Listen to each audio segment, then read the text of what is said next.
Hello, lovers, and welcome back to another Killer Convo. This week we're discussing chapters 3 and 4 of Godkiller Retribution, the Ruby Calling, and Attraction. Mhm. We just finished recording Attraction, actually, so all the reactions are gonna be recent. Yeah, I'm still angry about my bad dice roll. So, like with the last one, we're going to start with the Ruby Calling and move our way into Attraction. So, without further ado, what was your favorite part? Which of your tests were your favorite? I think the second one having that sort of like Fall Guys sort of vibe to it made it really fun. I think that's I find like a multi-tiered sort of last person standing approach to be pretty fun, which is funny because I've never played Fall Guys. I just like watching other people play it. Yeah, and I don't mean to diminish the the thing by comparing it to Fall Guys, but Fall Guys is a fun game that many people enjoy, so I'm chilling. also like Wipeout style.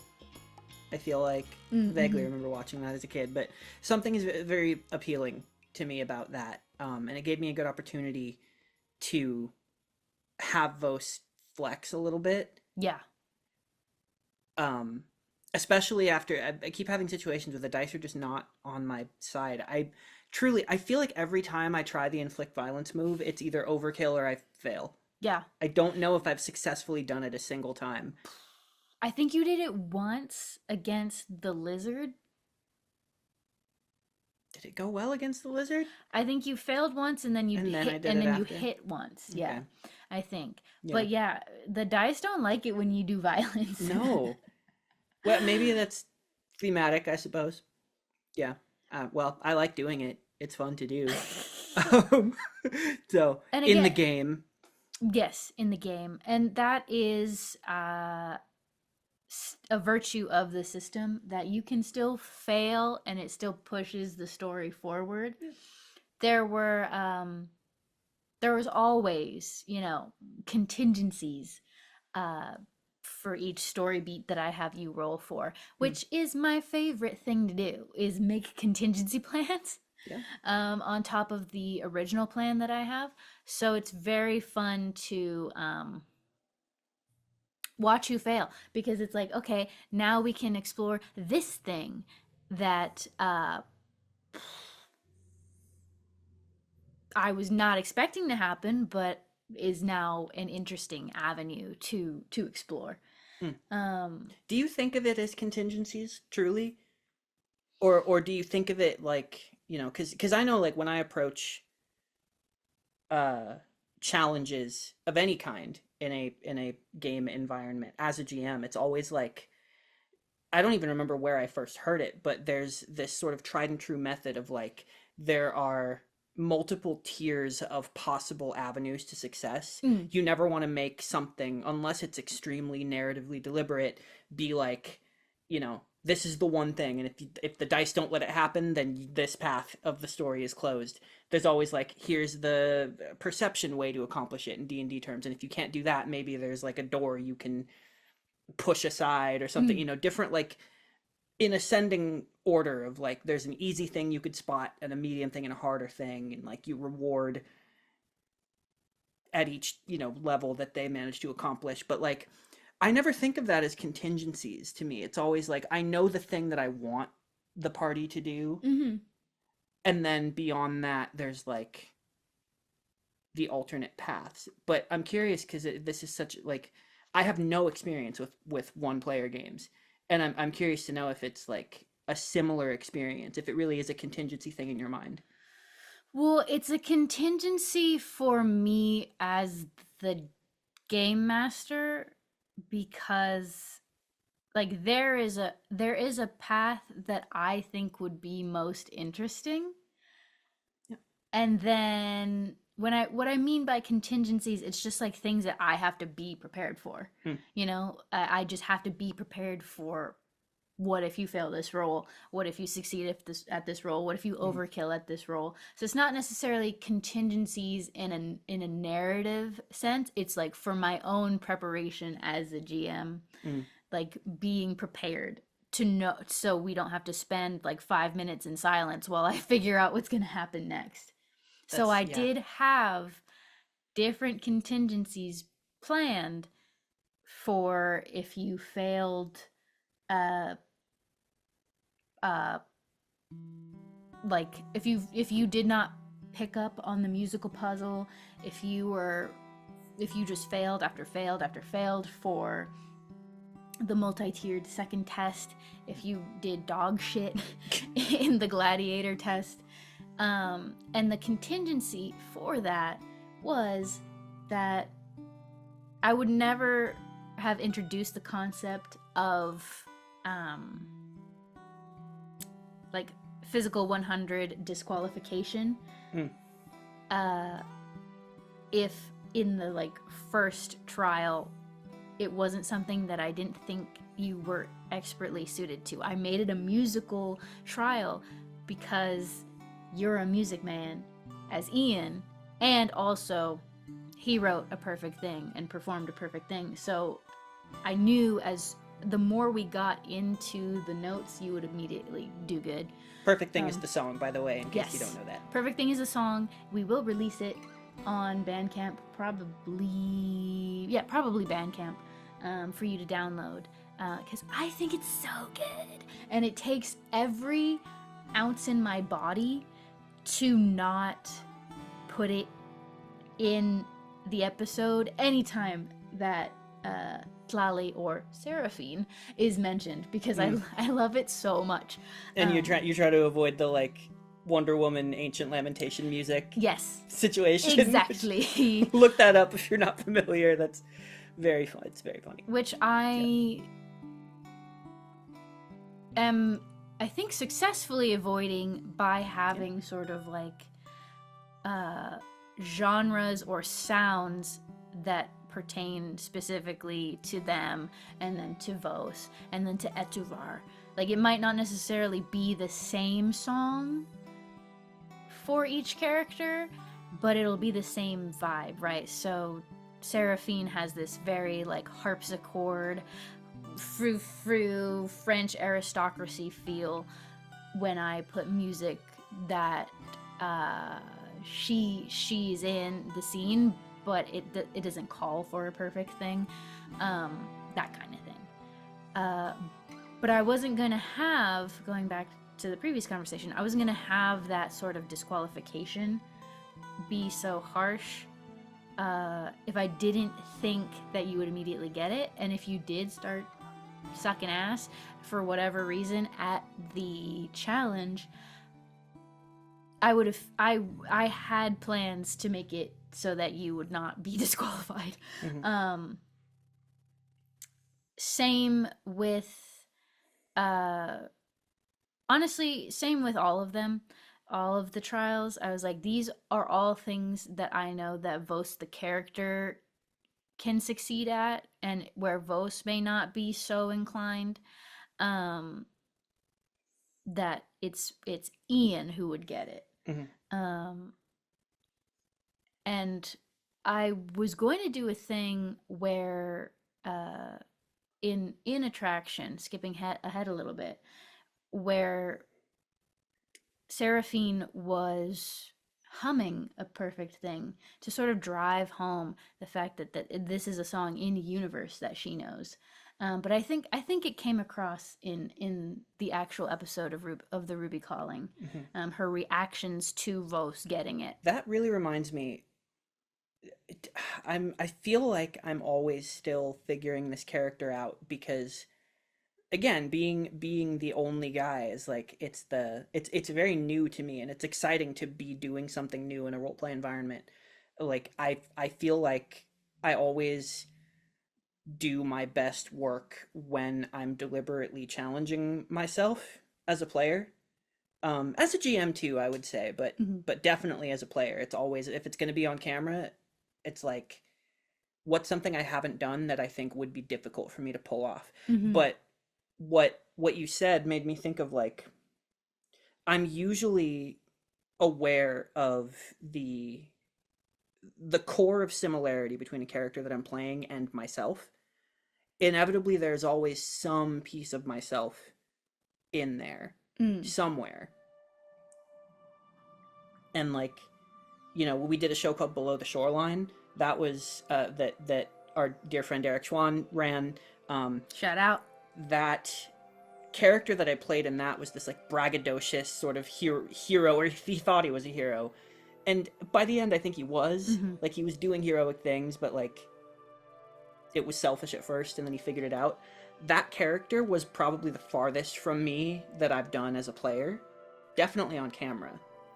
And I wanted to take a little piece of that and bring that here, but instead of the like, I'm sure of myself and I wanted the hero of the town, it's like, he's already proven himself to be that. He's a person who is a protector and a hunter, but there's no arrogance there. It's like an easy confidence and a certain amount of like, I mean, this is something that I do. I've done it with Helix in First City. I do it with a character in our home game. Mm-hmm. The idea of something about characters who have proven their great skill and therefore have convinced themselves that they are invincible. And especially like bonus points if it's like, well, I have to think that I'm invincible, otherwise I won't be able to motivate myself to do what I have to do, because I'm the only one who can do it. That is, I don't know what it is psychologically for me that makes that so thrilling to play.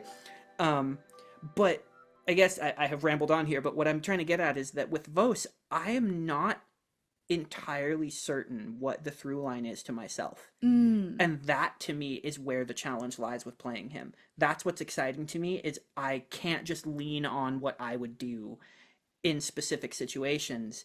I'm always having to reach into his mind in ways that are kind of alien to my instincts of what to do, That's been such a thrill. Like every time that I've encountered a god so far, what Vos does is the farthest thing from what I would do. 100%. Like, it's not what I would do.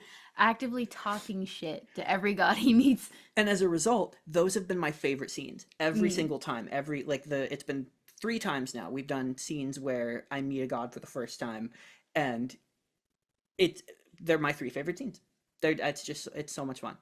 I just love the interplay between like every god is trying to tell you something absolute and you say, no, what if it wasn't? What if I did either exactly the opposite of what you're telling me to do, or I'm deciding you are wrong and I'm going to prove you wrong. Mm-hmm. Well, yeah, and the other thing too is that like, I've been playing with this idea of his fearlessness, but in those scenes, we've kind of created a 3-act structure between the 3 scenes chronologically that we've seen. Actually, no, it's not. Chronologically in universe, that's not the 3-act structure. The 3-act structure is the order that we saw it in, which is even more interesting. But it's like, we're watching an arc where it's like, he finds fear. Like, he has fear, finds boldness, then he's like numb and bold in a different way, but he starts finding fear, or he's looking for it when he meets Atuvar. And then by the time we get to Hilari, and then who is the least scary one, what they tell him makes him scared. But the thing is, the more he finds fear, the more he's emboldened, because it's maybe I've been watching too much Free Ren, but like the idea of, oh, I can feel something. It's motivating. It's gonna make me feel alive. It's gonna make me be able to fight. Or like the Dark Knight Rises thing, where it's like, you have to do it without the rope. You have to make the climb without the rope, because only when you have the fear of death do you have something to fight for. I'm absolutely utilizing that. So those scenes have structured that arc so perfectly. Yeah. Etivar told you, if you use the thing, you're painting a target on your back, and then you use the thing. Now, I kind of railroaded that along on purpose because the plot has to be the plot. Um, but I think we naturally found a point that made sense for you to lean on the thing enough to make it all the gods laser focus to you. Yeah. Well, you know me. I mean, my definition of railroading, I think, is different than a lot of gamers pushes up Gamers. classes. Like, I think some things often get called railroading that aren't. Mm.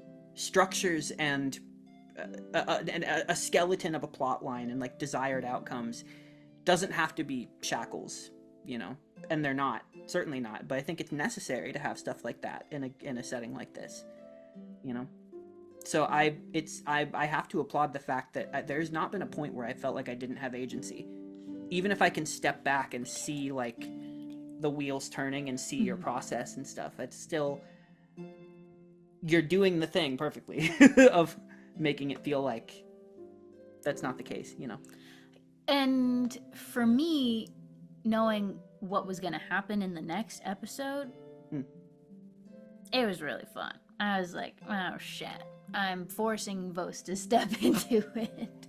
So everything can come crashing down, because I wanted a good sort of like build up that was still pushing the plot forward, but very clearly like we're building to the goal of getting in front of Seraphine, which I'm going to ask in a second. How does Vos feel about this concept of Tlali is no more, now it is Seraphine? But we're building to that point, and once we get to that point, everything's great until it's not. And so, as we were going through the first 3 episodes, I just felt this hunger to get to episode 4. And I feel like I had to self-regulate myself to not push too far or go too fast, and to let the build-up actually breathe. I'm so deeply familiar with that feeling. Which, I know exactly what you mean. Then I would spiral with myself of like, well, are these first 3 episodes going to be boring then?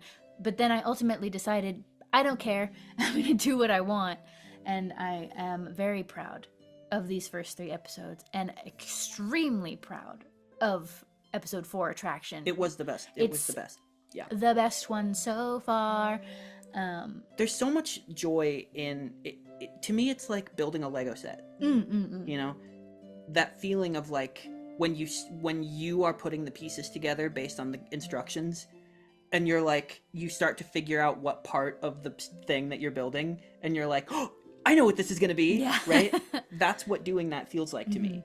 When you successfully, you're like, that's how I stave off that feeling of like, oh, I don't want to rush it. It's like, well, I know how good it's going to be when I get to it, but also I can allow myself to feel the joy of like, they don't know that this little brick is going to be the turret on the Falcon, like. Now, because we got to it, and it's my favorite episode so far, and my favorite chapter so far. Let's talk about Attraction. Multi-meaning episode title. Literal attraction between Seraphine and Vos. But then we also get into the attraction of the reveal that all the gods did in fact notice. And there are some that are going to be very attracted to this divinity. It is sought after. Seraphine, love them. It's been a very long time since I've like dealt with characters that have multiple pronouns, because I at one point was also a she they, but I've been they them for so long that it falls out of my brain. So if I'm not doing as good of a job switching between pronouns for Seraphine, Hilari, any other characters that very clearly have multiple pronouns, I'm trying, but it's a muscle that I've had to relearn since I've cast it aside, for myself at least. Most of my friends in real life don't have multiple pronouns, so it's not something that I use in my vocabulary on the day-to-day. So if the transitions between she and they and she and he and them and all of that is a little clunky, sorry, McClunky. it feels a little McClunky to me, and I'm trying my best. But they are my little baby, my daughter, my child. I have two favorite characters, and the first one is Etuvar and the second one is Seraphine, and having to sit on that, the fact that they no longer go by Tlali anymore, very difficult. I was scared that I was gonna like slip up and reveal it in the first 3 episodes. But yeah. To answer your earlier question about how Vos feels about that, I feel like I shouldn't reveal too much, but I will point the audience to something, a specific moment, because though he did not say it to their face since hearing their new name, he did still say Tlali when he reached out to Etuvar. So I didn't even notice. This is... Yeah, that was deliberate. That was deliberate. Was deliberate. So, sorry, I'd lost my train of thought because I quoted Lord of the Rings, and then I was like, oh, yeah, we're going to finish Return of the King tonight. Finding the train. Seraphine. Yeah. So, the idea of that was a deliberate choice in that this is a new situation, but he meant what he said, that at no point did he ever consider that him as he is wouldn't still think she was perfect. No matter how much they changed. You know, the issue was, I become a vampire, I become cold, I become distant, I become something you don't recognize, and maybe I lose my ability to love you. You know, and then that would be way worse than just you leaving right now. But really, it happened anyway. He became cold and distant and a soulless in his mind thing anyway, right? So that was all of that. But now, he hasn't put that to the test yet. He has to come face to face with, like, you're so confident that you're gonna love her no matter how much that she's changed, but you don't really know. And you did just say the wrong name the first time it came up. So he's gonna have to figure that out. But then again, so are they, because he's not the same. He's like holding on to little points of light that are like neurons reawakening in his brain, you know, now that he's being perceived and loved again. It's like, even that's another thing, the feeling that, like, working the crowd, when the crowd was loving him, that's part of that, like getting attention in any way at this point, very much like a child. It's like attention starved, is like, oh, this is good, let's do this, and then he realized it was too much and dialed it back, you know. So that's where I'm at with that. Was it clear to you that the person that she chose to be her sanguis, which sanguis in this world just means like the person that feeds, it is fed off of by their vampire master or mistress. Specifically,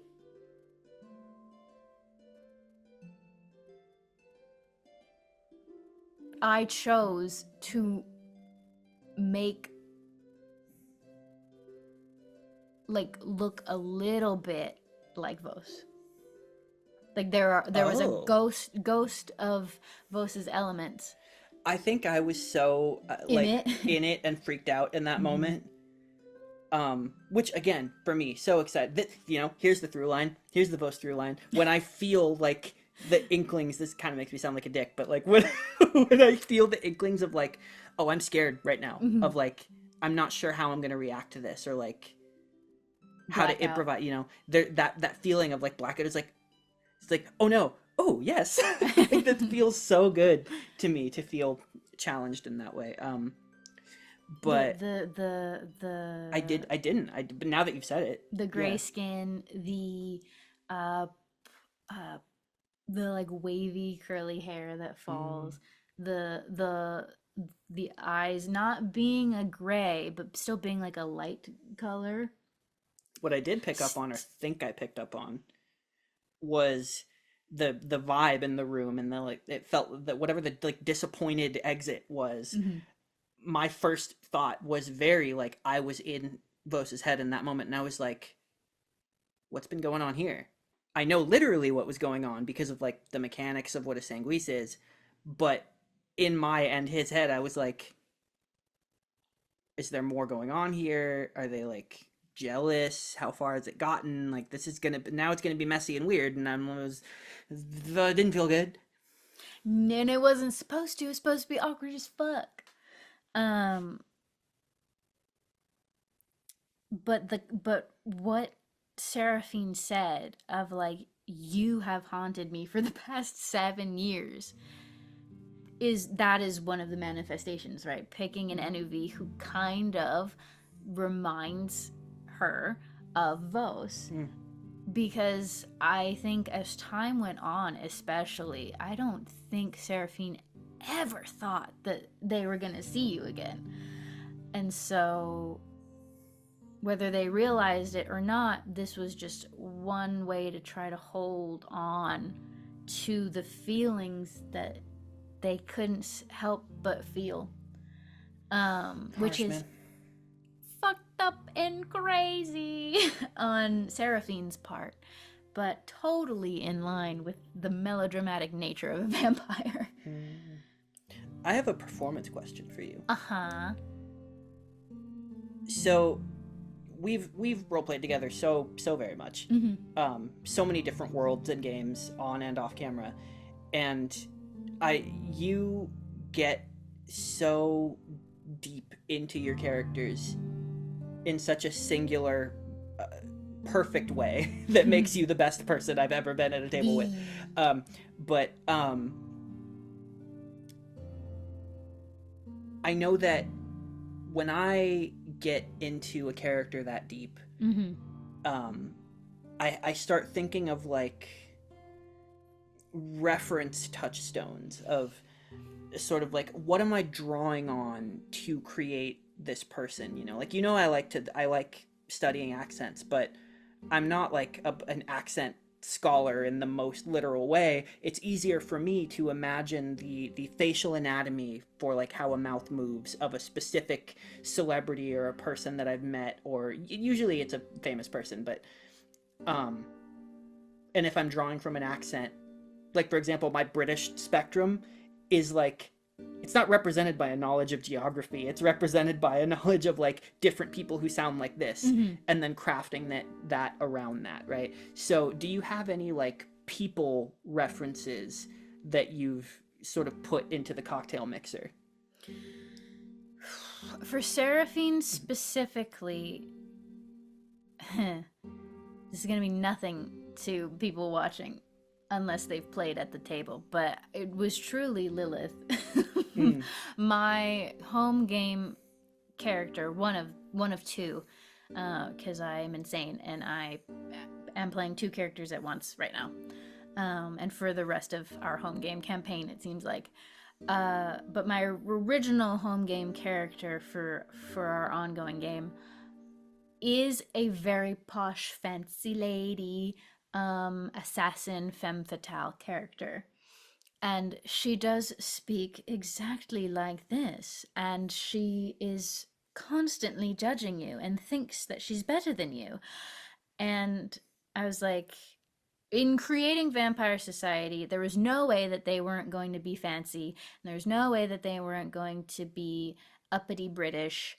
Um, and there was no way that Lali was going to keep their original voice because, much like with Lilith, when they became a vampire, they were trained up in this like upper society. So it is a it is simultaneously a learned voice, and it also just is their voice. Like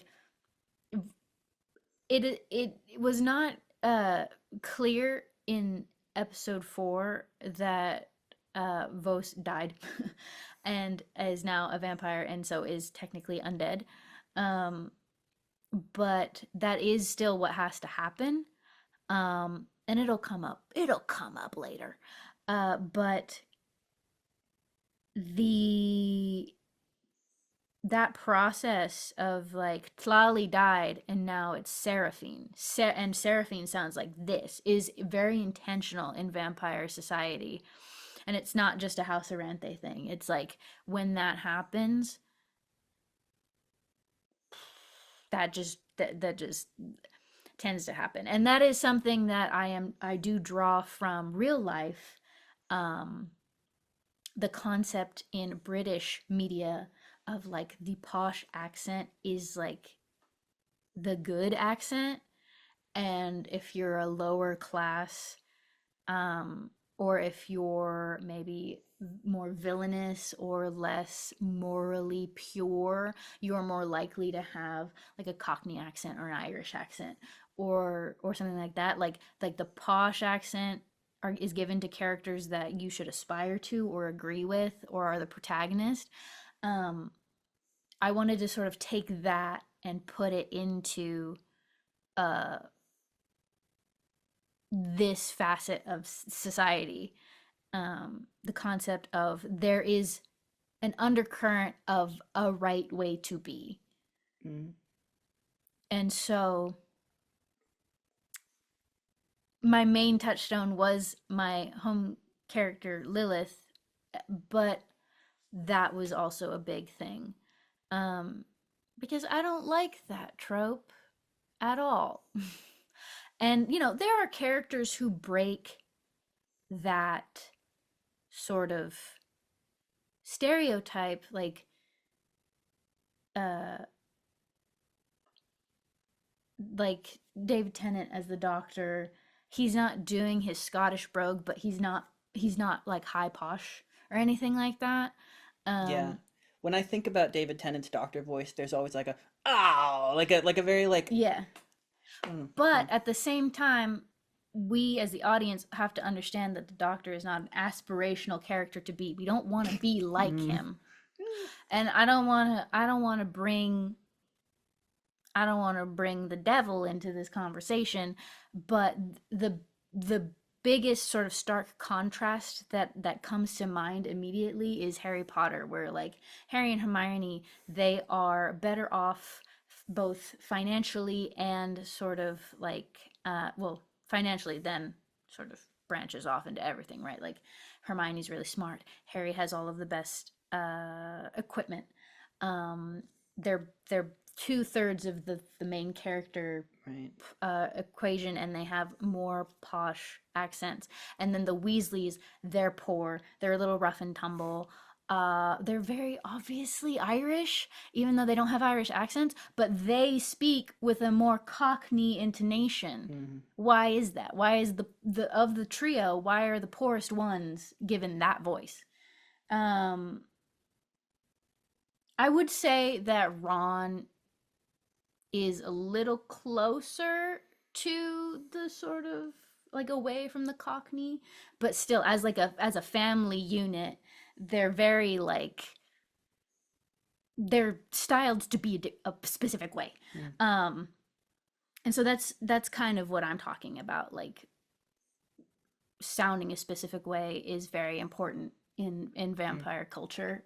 Certainly, being a certain way is a little more free, but you still have to be a certain level of class. Like Right. you have to still purport yourself with a certain level of class. I'll tell you this right now. If anybody tries to come for Vos's accent, he's gonna have a problem. Yeah. Oh yeah. Um but also consider you're just a bodyguard. Well, I cannot stress this enough. He does not know what the dynamics will be Mm-hmm. at all. It didn't matter at all to him. Now the only thing that matters is this allowed? Like, can we actually? Is anyone gonna let us be together Is at this this point? hey, is this allowed? Yeah, that's a concern. And I think it's so interesting that Seraphine was so down because I was gonna Yeah, that have was. her. I did not think that was gonna happen so fast. I was gonna have her be. Well, I knew that she was gonna get got at the end of the episode. Mm.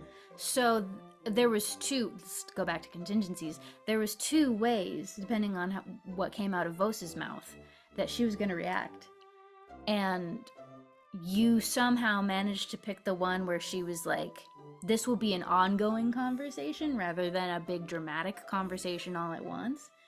And right now, all I want is you, and I'm gonna have that because you're here. And I never thought that was gonna be possible again. Mm-hmm. So she threw caution to the wind, intending for the next day to bring more and more conversation. Like I mentioned, when she whispered in your ear, "I'm still mad at you, but we're gonna deal with that later." That her intention was to deal with it in the coming days, have more serious conversations in the coming days, but the monkey part of her brain took over and said, I missed my boyfriend, I want him. And that's what happened. Yeah, I was not expecting such spice to occur, but perhaps I should have. I knew spice was going to occur. It just kind of depended on what emotional context it was going to occur in. There was no way that she was going to let you be in her room by yourselves and something wasn't going to go down. Hey, the thing that went down was him. Hey! You think I didn't know what I was doing? What I was describing? And so... Dramatic Waterloo sip. Dramatic Waterloo sip. And I think it was a fun exercise in power for her because she left under powerless circumstances. She left because she had to. Otherwise, she knew she was eventually going to waste away and die. And there's nothing she could do about that fact. And so, in this scenario, she's like, I hold the power in this situation, and I'm going to get what I want. Obviously, she wouldn't do it if Vos didn't want it. If Vos said no and didn't consent, she wasn't going to do it. But he was down. So that's interesting because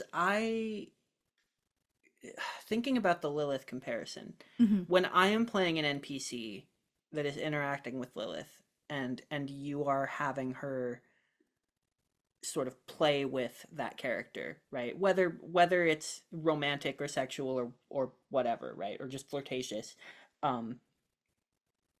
There's usually this feeling of like being played with like a cat toy, you know? I didn't feel that in this scene.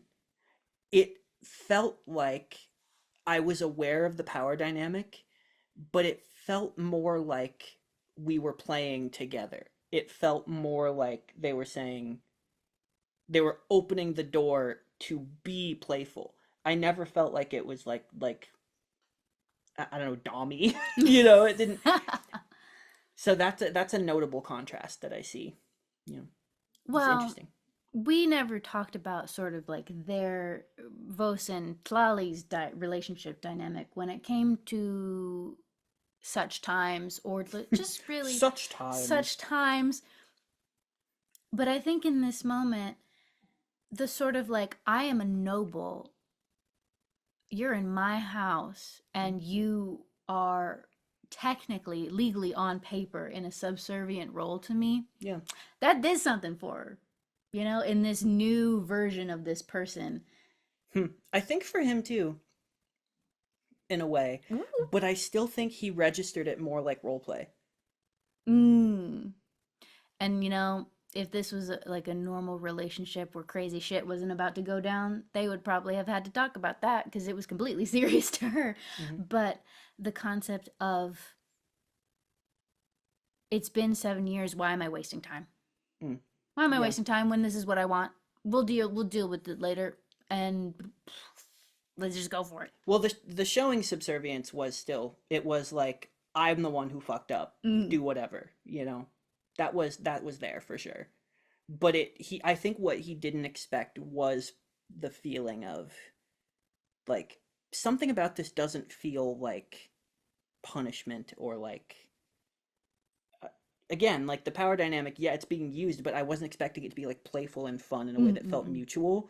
So that element was like he was ready for it to be like that, and then it was like not, but still yes. But I don't know, think it's weird. It's He's not that smart. Poor Vos, he's kind of stupid. That was on purpose though, to bring back the mirth that we saw from Tlali in the flashback of them meeting for the first time. Like, Yeah, I felt that. it's still there. Like, Seraphine is not a completely different person than Tlali. Like, there's still through lines and subtext and overtext and regular text and that they share the same, and that's part of it. Like, there's still a little bit of a shit, and that was part of it. But I was not expecting Vos to be like, I'm ready, make me a vampire. Because I told Ian like above table, like, you can choose to become a vampire right now, or have them agree that it'll be like tomorrow or a following day, so that things can be it may be explained a little more. Well, in his mind, sorry, am I interrupting? No. In his mind, he was not going to have another opportunity for that to happen this intimately. Yes. He didn't want it to be a formal ceremony. He didn't want anyone else to share in it. Because in that moment, there's a part, like, he came here thinking, that's what I'm going to do. So that he already knew that was going to happen. And that he wanted that to happen. But he became certain that it's what he actually wanted and not just because of her. I think what occurred to him in that moment, and again, I'll be brief about this because I don't want to give away too much, but I will just say that he realized that the idea of having a power that is not external to him, before he really understood that the shard is like in him now, the idea of like, this is going to make me strong in a different way, and I'll be like her and all of that, I get everything I want, but at the same time it's like, the idea of this is not is good, and actually, like, I want this because I want it now. That was a revelation in that moment. The idea of like, look, feel, whoa, I'm excited, look, notice this, you know, that was also coming full circle with him every time that he found an emotion that he hasn't felt in a long time. It was like, oh my god, I gotta tell this bird. Like, you know, this was the most important one. Because it was tied to a desire that he wasn't sure was going to be real and his, for good reasons. And it became a certain thing. Now he has yet another, I said I was going to be brief and I wasn't, but now he found another thing to be like, if I'm certain that this is right, I have to act on it, because those moments are so rare. Amazing. Incredible. How did we feel as I described Vosh's hands sort of caressing Nosferatu style? I'm gonna kill him. Yeah. No, that's the thing, is that I'm gonna kill him. And the concept of the something I was very excited to get to was bringing home the hair flip maneuver. Of it, at first it was like a sort of just like a character trait, but ever since Vosh, it's been Seraphine unknowingly being like, get away. As for theoretically 7 years, Vosh has been trying to get their grubby little mitts on them.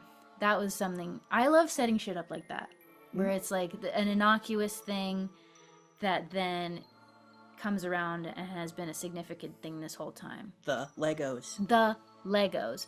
It was also fun to have Etuvar do the exact same motion for fun.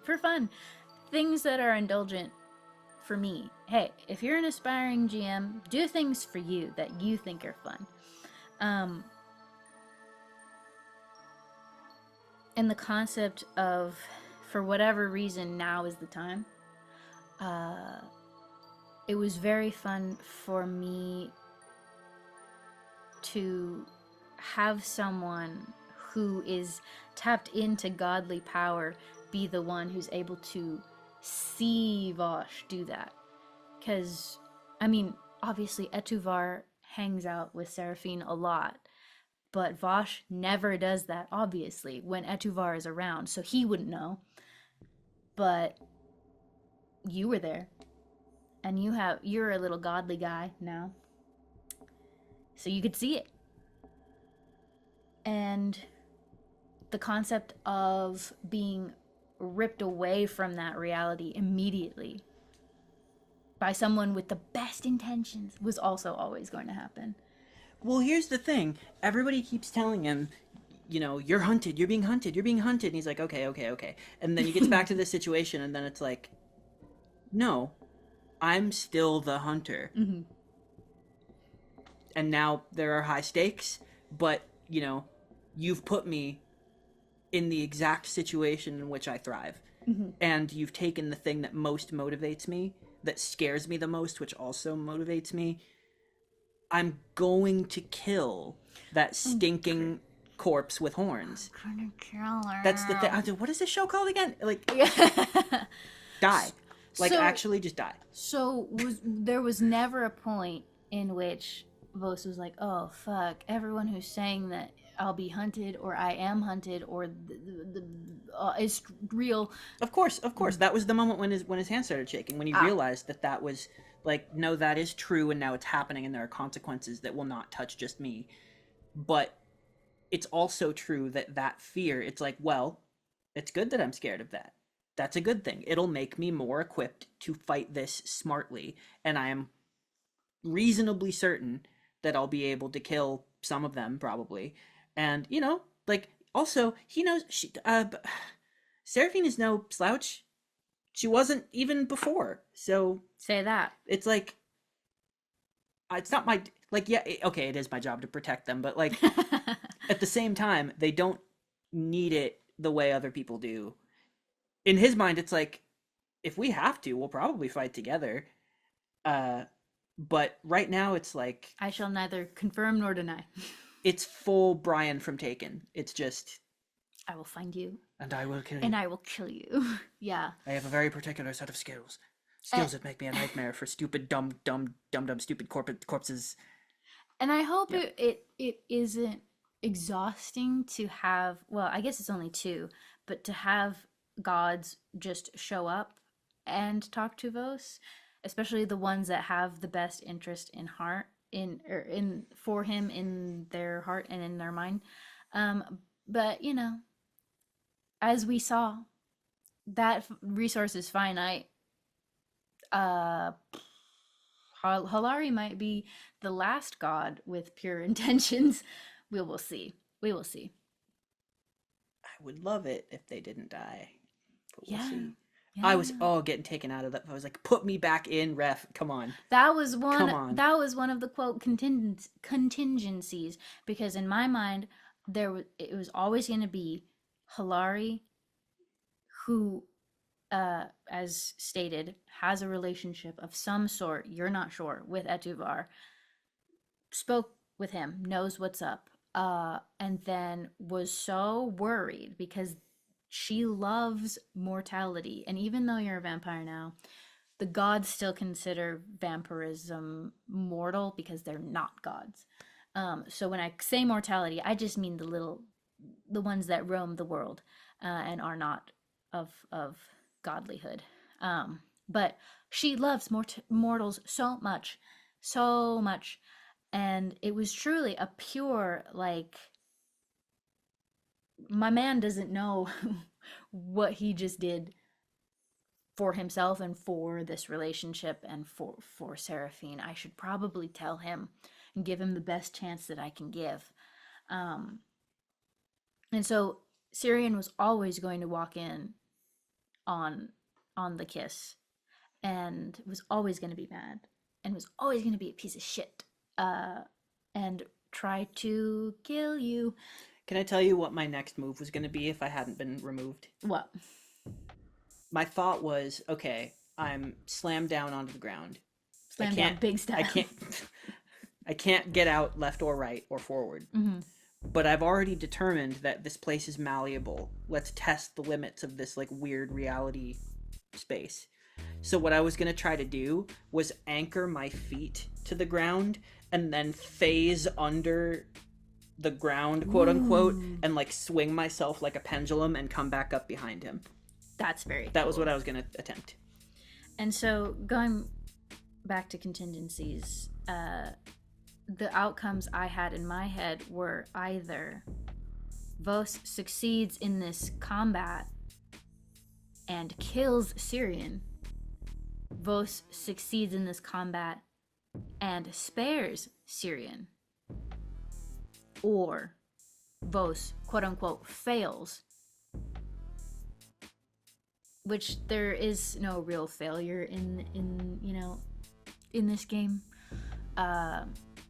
But the outcome that did happen where Vos fails to protect himself and Hilari is the one to shunt him out of their space to protect him in turn, right?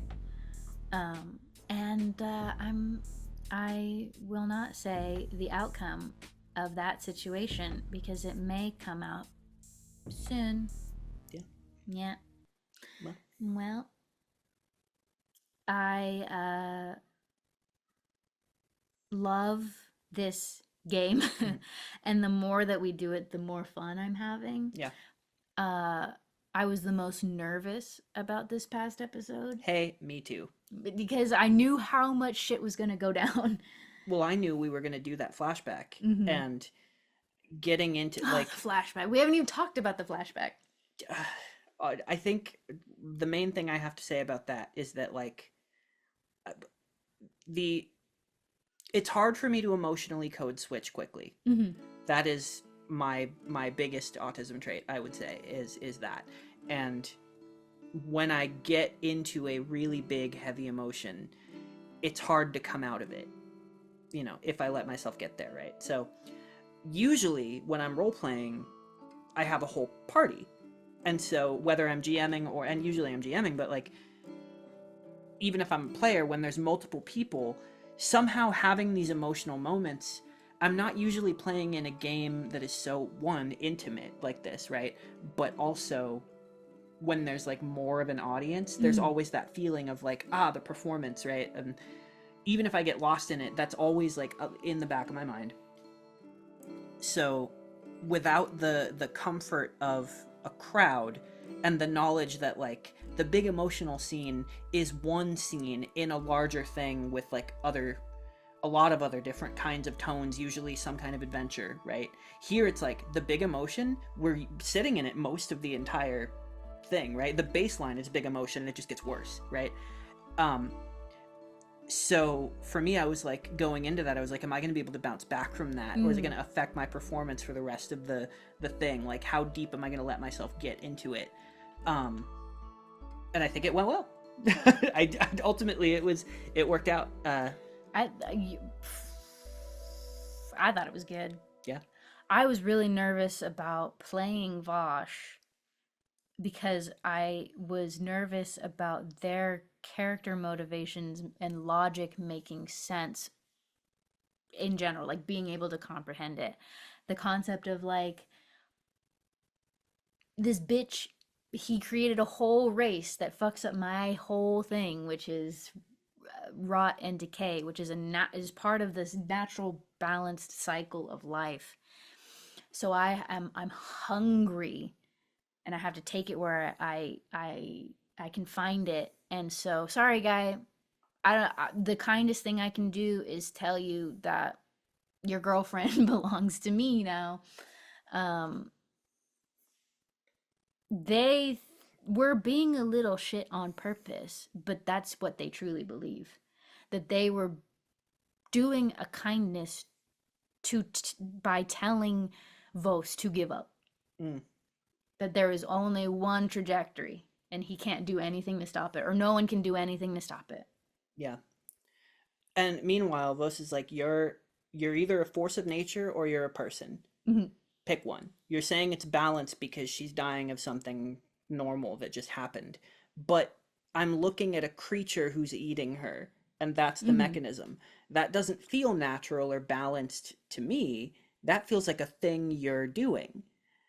And if you're saying that it's all about like, oh, everything's got to eat, it's like, oh, you're saying you're just a creature that is like parasitic and invasive and killing someone I care about. Bet I'm a hunter. Let's play. Like, I'm gonna kill you. And I'm gonna fucking kill you. Yeah. So, yeah. I'm very excited to see where Vos is going to go in search of them. Because it's a fair assumption to think that Seraphine just got by Vosh. Depends on if my new dad actually usefully helps me. Because I'm gonna implore him to. Yeah. I'll do it nicer though. That is my hint that I will leave the audience with for next time, is that expect this perspective, this crystallized perspective of, so far, it seems true that I should just treat gods like people, because they make decisions like people do, and they have not intervened in such a way that is beyond what a person could do, other than putting me in a weird little dimension that, hey, I can control too, so whatever.